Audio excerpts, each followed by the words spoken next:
It's one of my favourite sounds in the whole wide world, church bells. They're lovely, aren't they? Now, Hitcham churchgoers are learning all sorts. It's a voyage of discovery for them as their church bells are being restored. This is not the bells at Hitcham. It's the ones at nearby Buxhall, and you'll hear why in just a minute or two. A couple of weeks ago, Nicola Curry from the Friends of All Saints at Hitcham came onto air to tell us all about an old bricked-up door that they'd opened up. This is all part of the restoration. They'd found a sequence of numbers marked on the walls, and this ringing of bells is the results. Nicola is with us now with the tale and the update. Afternoon to you, Nicola. Hello, Leslie. So, yeah, I know you were, I think, with Foz on his programme One Tea Time explaining about the bricked-up door. So take up the story from there. Yeah, we were, and it was a wonderful result. Thank you to Radio Suffolk for helping us. When the builders opened up this doorway, which we knew had been bricked up in 1871, to our surprise, the plasterwork was all still intact, and on it, as well as a number of names, we also found this number sequence. And as you've explained in your introduction, because I was learning bell ringing, I realised that this was a ringing method. And this was really exciting for us because we always thought that the doorway had just gone to a musician's gallery, which had become unsafe and been taken down. And that's why the door got bricked up. But what it shows is it was also a ringing floor. And better still, it was the ringing floor in the time of our most famous rector, John Stevens Henslow, who was Charles Darwin's tutor and mentor. And therefore, it linked beautifully. It was a real tangible link with the time that we are focusing on with our National Lottery Heritage Fund bell restoration project. It's a lovely voyage of discovery, isn't it? And I know when you came on and mentioned that there were these numbers, and the local church came round and said, well, we know what that ring is.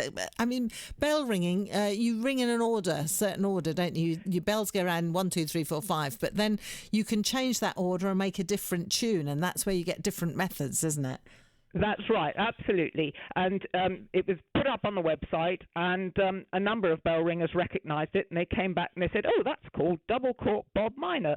And that was first published in 1816, but would have been used much, much earlier than that. So it's something that's been going on for a really long time. And as you say, when you learn to bell ring, first of all, you learn to just do the 1, 2, 3, 4, 5, 6 bit. And as you get more and more skilled, you move into what's called a method, which is a little bit like music for bell ringers. And the ringers do it all from heart, Leslie. They do it all from memory. No one's shouting out time to change or anything like that. They learn where their bell goes in this sequence, and off they go, sometimes for really quite a long period of time. It's so skillful. It's so clever. Until I actually did a little bit of bell ringing, I didn't understand. So you can do it in 2-3 hours worth, can't it? Where every bell ringer just slowly moves their place, and you're making a different tune and so on. So and that we heard because Buxhall rang that for you, and then you took it back to Hitcham so they could hear it. That's right. Buxhall were brilliant. Leslie and David Steed contacted me and said, oh, we ring that all the time. Come along and we'll ring it for you. And I said, oh, can I record it? So we did, and I played it last Sunday to the congregation. So there they were, hearing what would have been heard in the parish well over 160 years ago. And it's just that really exciting sort of tangible link with everything that we've got going on. And also, I think it actually links quite nicely with Radio Suffolk's upload project. Exactly. That's exactly what we did, didn't we, Leslie? I contacted you and you said upload it.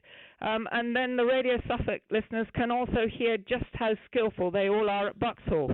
It just goes to show just how this is going to work. And the fact that you now know that floor, the door you went into, that was where they rang the bells. And you're getting a new platform. That's one of the things you're doing, isn't it? That's right. And that's exactly where our ringing floor is going to go back, and is already being made by Cubits the Builders. Yes. So we're pushing back the past without having known we were doing it. And is that why you're learning bell ringing? Are you going to be one of those that rings the bells when they're back? Whether I'll be good enough by the time they're back is quite another question, but I have every intention of being able to ring them eventually, yes. And luckily, we've already got another 5 people in the parish who come forward wanting to learn, and one who is already a very competent bell ringer. So, yeah, we're hoping to really get things going again.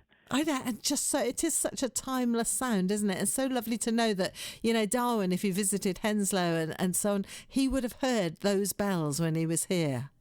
Exactly, and more than likely the villagers' names that were written on the plasterwork beside those numbers were the people who were ringing those bells, and it's just such a wonderful link. It just shows how rural village life goes on and on in a sort of cycle, and these bells have been silent now for about 100 years, so it's really exciting that we're being able to bring them back to life like this. It's going to be really emotional. What's your timetable then?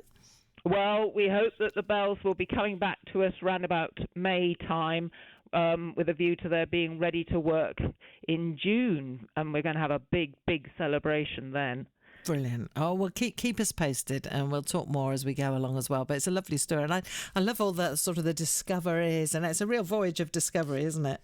Oh, it's been fascinating, and we're linking with the Museum of East Anglian Life too to celebrate Henslow, because he really was an amazing person. He did so much, not just locally but regionally, nationally and internationally, and yet he's a real forgotten, unsung hero. Didn't he also the royal children, didn't he tutor them as well? Isn't that one of the things? Yeah.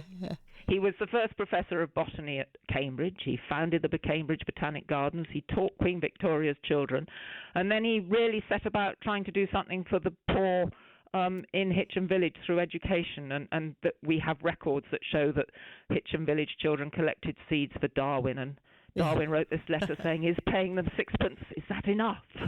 So he was an amazing man. It's one of those people that, you know, if you would like to meet him, it would be really brilliant, wouldn't it, if you could bring him back and meet him? It would, and I'd like to thank him for the legacy he's left our village, because his name has helped us so much in our fundraising. It's been wonderful. Well, we'll keep you posted. Thank you so much for uploading the bells, and well done to that. And it's a brilliant story, and we'll keep people in touch with what's happening and so on. Nicola, thank you. Thank you. So there you go. The bells being rung. A double court Bob Minor is what this. If you're into your bells ringing, then you'll know that's exactly it's the tune for bell ringing. Isn't that a lovely sound? There's nothing quite like it anywhere else in the world, is there? It's a proper English sound. And it's going to be so amazing when Hitcham start to ring theirs as well. Hopefully we will be there later in the summer.